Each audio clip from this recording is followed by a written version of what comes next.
राजाओं के राज्य हुआ करते थे। राजाओं के राज्य में ठाकुर भी हुआ करते थे। किसी ठाकुर के एक गाँव का, किसी के दो, किसी के चार, ऐसे हुआ करते थे।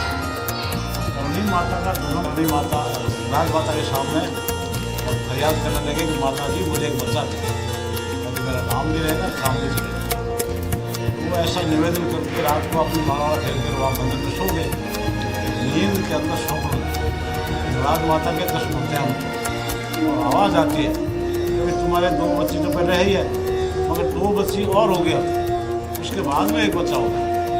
वो बच्ची जो अब होगी वो तुम्हारा नाम रोशन करेगी। तो वो सुबह उठे।